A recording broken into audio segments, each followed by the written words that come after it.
অনেকটা হঠাৎ করেই রাশিয়া যেন নড়ে চড়ে বসেছে।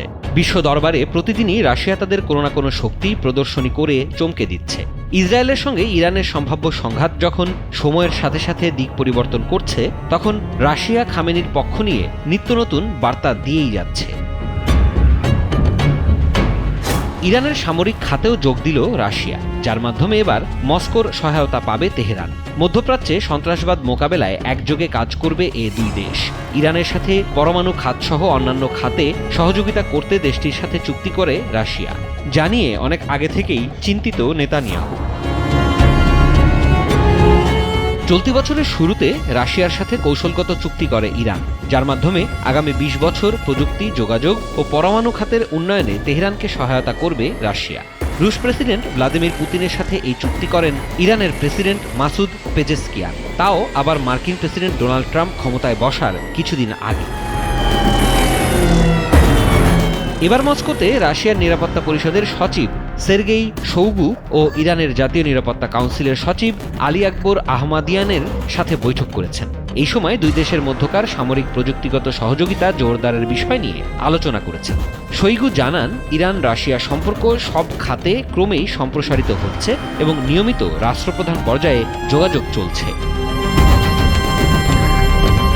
শোইগু আরও বলেন, মস্কো ও তেহরানের মধ্যে স্বাক্ষরিত ২০ বছরের কৌশলগত অংশীদারিত্ব চুক্তিটি রাজনৈতিক, নিরাপত্তা, অর্থনৈতিক, সাংস্কৃতিক ও সামাজিক সম্পর্কের উন্নয়নে একটি দৃঢ় আইনি ভিত্তি স্থাপন করেছে। অন্যদিকে ইরানের শীর্ষ নিরাপত্তা কর্মকর্তা আলী আকবর আহমাদিয়ান মন্তব্য করেন যে, এই চুক্তিগুলির বাস্তবায়ন তেহরান ও মস্কোর মধ্যে অর্থনৈতিক বিনিময়ের পরিমাণ উল্লেখযোগ্যভাবে বাড়াবে। বৈঠকে উভয় পক্ষই আঞ্চলিক ও আন্তর্জাতিক ক্ষেত্রে পারস্পরিক সহযোগিতা জোরদারের ওপর গুরুত্ব আরোপ করেছেন। ২০২৫ সালের ১৭ জানুয়ারি ক্রেমলিনের এক অনুষ্ঠানে ইরানের প্রেসিডেন্ট মাসউদ পেজেশকিয়ান ও রুশ প্রেসিডেন্ট ভ্লাদিমির পুতিন এই কৌশলগত অংশীদারিত্ব চুক্তিতে স্বাক্ষর করেন। এরপর ২১ এপ্রিল পুতিন আনুষ্ঠানিকভাবে এই চুক্তি অনুমোদন করেন এবং এক মাস পরে ইরানের পার্লামেন্টেও এটি অনুমোদন করা হয়। চুক্তিগুলো ছিল যৌথ প্রতিরক্ষা সহযোগিতা, সন্ত্রাসবাদ বিরোধী লড়াই, জ্বালানি ও শিল্প খাতে অংশীদারিত্ব, আর্থিক ব্যবস্থার সমন্বয়, পরিবহন অবকাঠামো উন্নয়ন, কৃষি ও প্রযুক্তি খাতে সহযোগিতা, সাংস্কৃতিক ও বৈজ্ঞানিক বিনিময়। যুক্তরাষ্ট্র ও পশ্চিমা বিশ্বের অবৈধ নিষেধাজ্ঞার মুখে ইরান ও রাশিয়া ক্রমেই একে অপরের ঘনিষ্ঠ মিত্রে পরিণত হয়েছে। এই দুই দেশই নিজেদের ভূ রাজনৈতিক স্বার্থ সংরক্ষণের লক্ষ্যে বিকল্প জোট গঠনে উদ্যোগী হয়েছে। চীনের নেতৃত্বে গঠিত সাংহাই সহযোগিতা সংস্থা ব্রিক্সের সম্প্রসারণেও এই দুই দেশের সমন্বয়মূলক অবস্থান লক্ষ্য করা যায়। ইরান রাশিয়ার এই সম্পর্ক নিয়ে সংবাদ মাধ্যম বিবিসি জানিয়েছে, এই চুক্তিকে পশ্চিমা বিশ্ব অস্ত্রশক্তির নতুন কৌশলগত উদ্যোগ হিসেবে দেখছে, যা ইউক্রেন যুদ্ধ ও ইরান ইসরায়েল উত্তেজনার প্রেক্ষাপটে আরও তাৎপর্যপূর্ণ হয়ে উঠেছে। এছাড়াও সংবাদ মাধ্যম আল জাজিরা জানায়, রাশিয়া ও ইরান বর্তমানে অস্ত্র ও ড্রোন প্রযুক্তিতে সহযোগিতা বাড়াচ্ছে, যা মধ্যপ্রাচ্যের ভূ রাজনৈতিক ভারসাম্যে পরিবর্তন আনতে পারে। এছাড়াও এই চুক্তিটি ইউক্রেন যুদ্ধের মধ্যে রাশিয়ার জন্য একটি বিকল্প সরবরাহ ও আর্থিক সহযোগিতা চ্যানেল উন্মোচন করতে পারে বলে মনে করেন বিশ্লেষকরা। ইরান ও রাশিয়ার মধ্যকার এই কৌশলগত জোটবদ্ধতা কেবল দ্বিপাক্ষিক সম্পর্ক নয়, বরং একটি বহুপাক্ষিক বৈশ্বিক ব্যবস্থার বিকল্প খুঁজে বের করার প্রয়াস। পশ্চিমা প্রভাব বলয়ের বাইরে বিকল্প অর্থনৈতিক ও নিরাপত্তা জোট গঠনের যে ঢেউ শুরু হয়েছে, এই চুক্তি সেই প্রেক্ষাপটেই এক নতুন মাত্রা সংযোজন করেছে।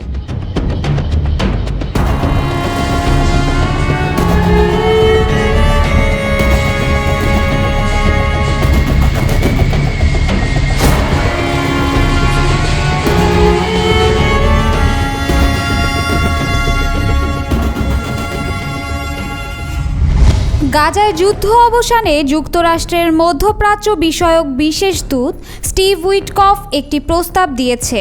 যুক্তরাষ্ট্রের দেয়া এই প্রস্তাবে ইতোমধ্যে সম্মতি জানিয়েছে ইসরায়েল, তবে যুদ্ধবিরতির নতুন এই প্রস্তাবে আপত্তি জানিয়েছে হামাস।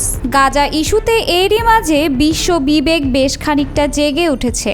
শক্তিশালী দেশগুলোর চাপে ইসরায়েল যুদ্ধবিরতিতে রাজি হয়েছে, তবে হামাসের আপত্তি ফিলিস্তিনে দুর্ভিক্ষের শঙ্কা আরও বাড়িয়ে দিয়েছে। নতুন যুদ্ধবিরতি এবং জিম্মিদের মুক্তির জন্য মার্কিন যুক্তরাষ্ট্রের সর্বশেষ প্রস্তাব মানতে নারাজ হামাস। হামাসের অভিযোগ, যুক্তরাষ্ট্রের এই প্রস্তাবে তাদের ন্যায্য ও বৈধ দাবিগুলো পূরণ হয়নি। বার্তা সংস্থা রয়টার্সের এক প্রতিবেদনে বলা হয়েছে, যুক্তরাষ্ট্রের উত্থাপিত এই প্রস্তাবের প্রথম ধাপে 60 দিনের যুদ্ধবিরতির কথা বলা হয়েছে। এই যুদ্ধবিরতির প্রথম সপ্তাহে ফিলিস্তিনের মুক্তিকামী সশস্ত্র সংগঠন হামাস 28 ইসরায়েলি জিম্মিকে জীবিত কিংবা মৃত মুক্তি দেবে। বিনিময়ে ইসরায়েল 1236 ফিলিস্তিনি বন্দী এবং 180 জন মৃত ফিলিস্তিনির দেহাবশেষ ফেরত দেবে। যুদ্ধবিরতির প্রতিটি শর্ত বাস্তবায়নের নিশ্চয়তা দেবেন যুক্তরাষ্ট্রের প্রেসিডেন্ট ডোনাল্ড ট্রাম্প এবং মধ্যস্থতাকারী দেশ মিশর ও কাতার। হামাস যুদ্ধবিরতির প্রস্তাব মেনে নেওয়া মাত্র গাজায় মানবিক ত্রাণ সহায়তা পাঠানো শুরু হবে। এই সহায়তা কোনো বিতর্কিত সংগঠন নয়, বরং জাতিসংঘ, রেড ক্রিসেন্ট ও অন্যান্য স্বীকৃত সংস্থা সরবরাহ করবে। হোয়াইট হাউসের মুখপাত্র ক্যারোলিন লেভিট ওয়াশিংটনের সাংবাদিকদের বলেন, ইসরায়েল এই প্রস্তাবে ইতিবাচক সাড়া দিয়েছে। ইসরায়েলের প্রধানমন্ত্রী বেনিয়ামিন নেতানিয়াহু গাজায় হামাসের হাতে আটক জিম্মিদের পরিবারের সঙ্গে কথা বলে বৃহস্পতিবারেই নিশ্চিত করেছেন যে তিনি এই প্রস্তাবে রাজি। হামাসের জ্যেষ্ঠ কর্মকর্তা সামি আবু জুহুরির বরাত দিয়ে রয়টার্সের প্রতিবেদনে বলা হয়েছে, তারা প্রস্তাবটি নিয়ে আলোচনা করছে এবং এর খুঁটিনাটি যাচাই করে দেখবে। তিনি আরও জানান, এই চুক্তির শর্তগুলো ইসরায়েলকে মাথায় রেখে নির্ধারণ করা হয়েছে এবং এতে পুরোপুরি যুদ্ধ বন্ধ, গাজা থেকে ইসরায়েলি সেনা প্রত্যাহার ও হামাসের দাবি অনুযায়ী ত্রাণ প্রবেশের অনুমতি দেওয়ার কোনো অঙ্গীকার নেই। ইসরায়েলের দাবি, হামাসের নিরস্ত্রীকরণ ও এই সংগঠন যেন আর কখনো সামরিক বা প্রশাসনিক সক্ষমতা অর্জন করতে না পারে সেটা নিশ্চিত করতে হবে। পাশাপাশি যুদ্ধ বন্ধের অঙ্গীকার দেওয়ার আগেই গাজায় আটক বাকি 58 জিম্মিকে ফিরিয়ে দিতে হবে, এটাও ইসরায়েলের অন্যতম দাবি। তবে হামাস তাদের অস্ত্র জমা দিতে রাজি হয়নি এবং বলেছে ইসরায়েলকে গাজা থেকে সব সেনা সরিয়ে নিতে হবে এবং আন্তর্জাতিক সম্প্রদায়ের কাছে যুদ্ধ বন্ধের অঙ্গীকার করতে হবে। উইটকফের প্রস্তাবিত এই নতুন চুক্তিতে আপত্তি জানিয়েছে হামাস। তারা জানিয়েছে তাদের নেতারা নতুন প্রস্তাবটি পুঙ্খানুপুঙ্খভাবে পর্যালোচনা করছে। 2-1 দিনের মধ্যেই এই প্রস্তাব নিয়ে তাদের সিদ্ধান্ত জানাবে হামাস। কিছুদিন আগেও ইরানের পক্ষে ছিল সৌদি আরব। যুক্তরাষ্ট্রকে সাফ জানিয়ে দিয়েছিল, ট্রাম্প যদি ইরান আক্রমণ করে তাহলে সৌদি তাদের আকাশসীমা ব্যবহার করতে দিবে না। এমন ঘোষণার কয়েক মাসের ব্যবধানেই বদলে গেল রাজনীতি। মধ্যপ্রাচ্যের পারমাণবিক উত্তেজনাকে কেন্দ্র করে এবার এক অপ্রত্যাশিত কূটনৈতিক পদক্ষেপ নিল সৌদি আরব। ইরানকে পারমাণবিক চুক্তিতে সম্মত করাতে এবার সরাসরি হস্তক্ষেপ করেছে সৌদি বাদশাহ। তেহরানের শীর্ষ নেতৃত্বের কাছে পৌঁছে গেছে রিয়াদের একটি শক্ত বার্তা।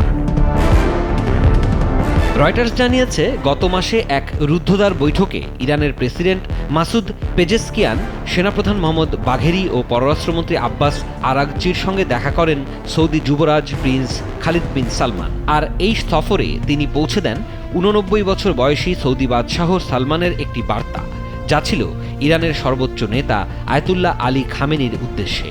সৌদির বার্তায় ইরানকে স্পষ্ট করে জানানো হয়, মার্কিন যুক্তরাষ্ট্রের দেওয়া পারমাণবিক প্রস্তাব গুরুত্বের সঙ্গে গ্রহণ করতে হবে, কারণ এই প্রস্তাবই পারমাণবিক উত্তেজনা কমাতে সহায়তা করতে পারে এবং ইসরায়েলের সম্ভাব্য হামলা এড়াতে পারে। উপসাগরীয় সূত্রগুলো জানিয়েছে, প্রিন্স খালিদের এই বার্তা ছিল কঠোর এবং সরাসরি। সৌদি যুবরাজ আরও হুঁশিয়ারি দেন, যদি আলোচনা ভেঙে যায় তাহলে ইসরায়েল নতুন করে হামলার পরিকল্পনা নিতে পারে, আর এমন পরিস্থিতিতে গোটা মধ্যপ্রাচ্য আরও একবার যুদ্ধের মুখোমুখি হতে পারে। বিশ্লেষকরা বলছেন, গাজা এবং লেবাননে চলমান সংঘাতের মধ্যেই এই সতর্কবার্তা পরিস্থিতিকে আরও স্পর্শকাতর করে তুলেছে। রয়টার্স জানিয়েছে, সৌদি যুবরাজ তার পূর্ববর্তী ওয়াশিংটন অভিজ্ঞতা তুলে ধরে ইরানকে মনে করিয়ে দেন মার্কিন প্রশাসনের ধৈর্য সীমিত। তিনি বলেন, ট্রাম্প প্রশাসন দ্রুত চুক্তি চায়, তা না হলে কূটনৈতিক উদ্যোগ বন্ধ হয়ে যাবে। ডোনাল্ড ট্রাম্প ইতোমধ্যেই জানিয়েছেন, ইরান পারমাণবিক কর্মসূচি নিয়ন্ত্রণে সম্মত হলে নিষেধাজ্ঞা শিথিল করা হবে। এই ঘোষণাটি তিনি দিয়েছেন ইসরায়েলি প্রধানমন্ত্রী বেনিয়ামিন নেতানিয়াহুর উপস্থিতিতে। বেশ কিছুদিন ধরেই ইরান ও যুক্তরাষ্ট্রের মধ্যে ওমান ও ইতালিতে 5 দফা বৈঠক হয়েছে, কিন্তু এখনও কোনো সমঝোতা হয়নি। এই অবস্থায় সৌদি আরবের এমন বার্তা পরিস্থিতিকে নতুন মোড়ে নিয়ে গেছে বলেই মনে করছেন কূটনীতিকরা। ইসরায়েল ইতোমধ্যেই ইরানের পারমাণবিক স্থাপনায় হামলার হুমকি দিচ্ছে। এখনই মধ্যস্থতা না হলে যুদ্ধ অবশ্যম্ভাবী হয়ে উঠতে পারে। তবে এ বিষয়ে সৌদি ও ইরান কেউই আনুষ্ঠানিক কোনো মন্তব্য করেনি। তবে রয়টার্স নিশ্চিত করেছে, তেহরানের প্রেসিডেন্ট ভবনে 17 এপ্রিল এই বৈঠক হয়েছিল। আর এখন গোটা বিশ্বের চোখ পরবর্তী পদক্ষেপের দিকে।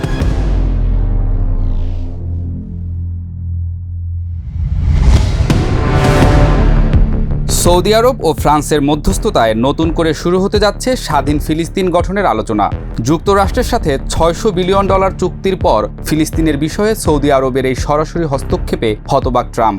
এই মুহূর্তে সৌদির বিরুদ্ধে কথা বলার মতো পরিস্থিতিতে তিনি নেই বলেও আলোচনা করছেন বিশ্লেষকদের অনেকেই, যা উঠে আসছে সমাজ মাধ্যম থেকে শুরু করে খবরের পাতায়। এই মুহূর্তে শুধু সৌদি নয়, ফিলিস্তিনের স্বাধীনতার পক্ষে সরব হতে শুরু করেছে সারা বিশ্ব। আগামী 17 থেকে 20 জুন নিউ ইয়র্কে অনুষ্ঠেয় জাতিসংঘ সম্মেলনে 2 রাষ্ট্র সমাধানের ভিত্তিতে ফিলিস্তিনি রাষ্ট্রের স্বীকৃতি ও ইসরায়েলের সাথে সম্পর্ক স্বাভাবিকীকরণের রোডম্যাপ চূড়ান্ত করা হবে বলে খবর প্রকাশ করেছে আন্তর্জাতিক গণমাধ্যমগুলো। এই সম্মেলনের প্রস্তুতিতে ইতোমধ্যে 90টি দেশ ও 35টি আন্তর্জাতিক সংস্থা যুক্ত হয়েছে, যার মধ্যে জর্ডান, স্পেন, ইতালি, ইন্দোনেশিয়ার মতো দেশগুলি নিরাপত্তা ও অর্থনৈতিক পুনর্গঠনের জন্য পৃথক ওয়ার্কিং গ্রুপ গঠন করেছে। 1967 সালের যুদ্ধের পর থেকে ফিলিস্তিন ইস্যুতে সৌদি আরবের নেতৃত্বমূলক ভূমিকা রয়েছে। গত সেপ্টেম্বরে সৌদি আরব ফিলিস্তিনিদের জন্য মাসিক আর্থিক সহায়তা চালু করেছে, যা ইতোপূর্বে প্রদত্ত $5.3 বিলিয়ন সহায়তার পরিপূরক। ইসরায়েলি প্রধানমন্ত্রী ফিলিস্তিনি রাষ্ট্র গঠনের প্রস্তাবকে সন্ত্রাসের পুরস্কার বললেও সৌদি পররাষ্ট্রমন্ত্রী মানাল বিনতে হাসান রাদওয়ান জোর দিয়ে বলেছেন, ফিলিস্তিন ছাড়া শান্তি অসম্ভব। ফ্রান্সের প্রেসিডেন্ট এনামুয়েল ম্যাক্রো ইতোমধ্যে ঘোষণা দিয়েছেন, জুনের সম্মেলনে ফিলিস্তিনি রাষ্ট্রের স্বীকৃতি দেয়া হতে পারে। ফ্রান্সের পররাষ্ট্রমন্ত্রী জিন নোয়েল জর্ডান, মিশর ও সৌদি আরবের সমন্বয়ে 8টি ওয়ার্কিং গ্রুপ গঠন করেছেন, যার লক্ষ্য হামাসের নিরস্ত্রীকরণ, ফিলিস্তিনি কর্তৃপক্ষের সংস্কার এবং ইসরায়েলের জন্য আঞ্চলিক নিরাপত্তা জোট তৈরি করা। এছাড়াও ফ্রান্সের পরিকল্পনায় গাজার পুনর্গঠনে $50 বিলিয়ন তহবিল গঠন এবং ইসরায়েলি বন্দরে ফিলিস্তিনি প্রবেশাধিকার নিশ্চিত করার প্রস্তাব রয়েছে। ট্রাম্প প্রশাসন এই সম্মেলনের ফলাফল মানতে অস্বীকৃতি জানালেও সৌদি আরবের সাথে $600 বিলিয়ন বাণিজ্য চুক্তি স্বাক্ষরের পর থেকে আমেরিকার অবস্থান নরম হয়েছে। ইসরায়েলি মুখপাত্র জোনাসন বলেছেন, হামাসের উপস্থিতি ছাড়া আলোচনা অর্থহীন। অন্যদিকে ফিলিস্তিনি স্বাস্থ্য মন্ত্রণালয়ের তথ্য মতে গাজায় ইসরায়েলি হামলায় 54,000-এর বেশি নিহত ও 20 লক্ষ মানুষ বাস্তুচ্যুত হয়েছেন।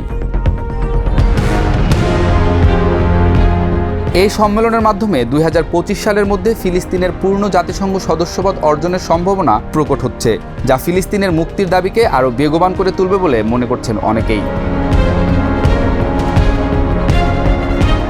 এই সম্মেলন শুধু ফিলিস্তিন ইসরায়েল দ্বন্দ্বই নয়, পুরো মধ্যপ্রাচ্যের ভূরাজনীতির মোড় ঘুরিয়ে দিতে পারে। সৌদি আরব ও ফ্রান্সের যৌথ উদ্যোগ আন্তর্জাতিক সম্প্রদায়ের জন্য একটি ঐতিহাসিক মুহূর্ত, যেখানে শক্তির রাজনীতির বিপরীতে ন্যায় বিচারের দাবি জোরালো হচ্ছে। তবে ইসরায়েলের সহযোগিতা ছাড়া এই সংলাপ কতটা সফল হবে তা এখনও অনিশ্চিত।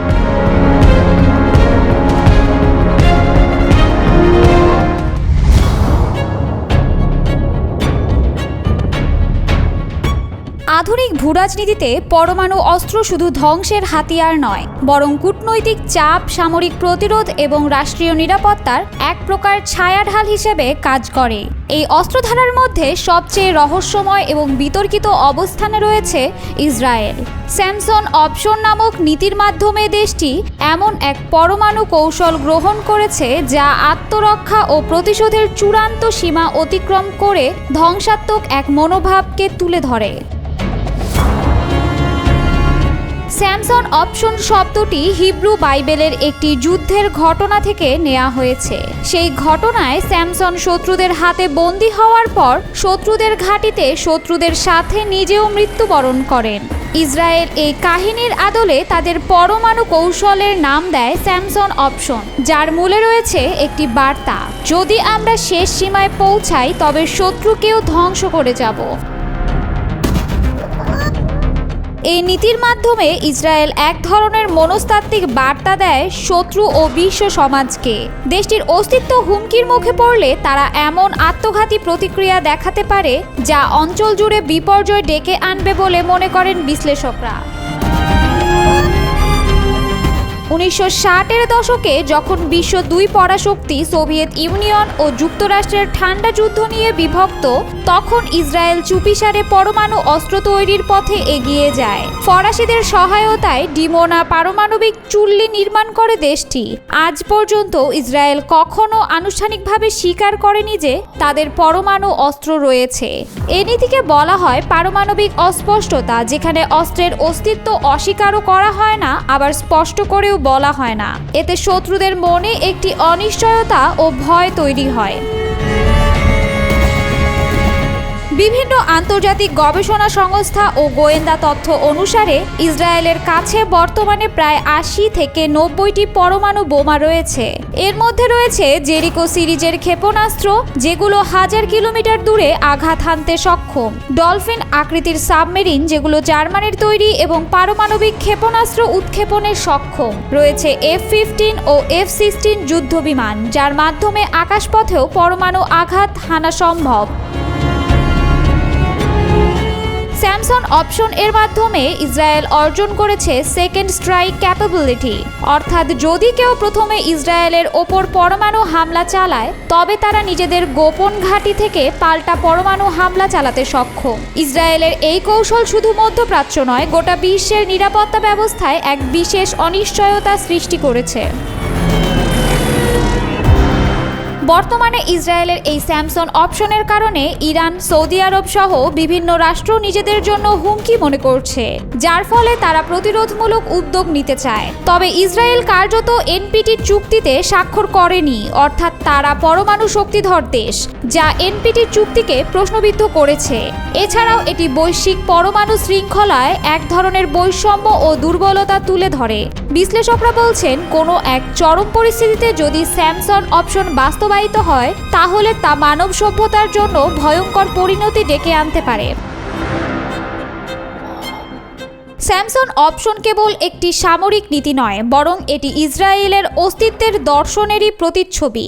আত্মরক্ষার নামে আত্মঘাতী প্রতিশোধের যে মডেল তারা তুলে ধরেছে তা বিশ্বকে প্রতিনিয়ত মনে করিয়ে দেয় পরমাণু অস্ত্র শুধু প্রতিরোধের নয়, অনিয়ন্ত্রিত হয়ে উঠলে তা সভ্যতার কফিনে শেষ পেরেকও হতে পারে।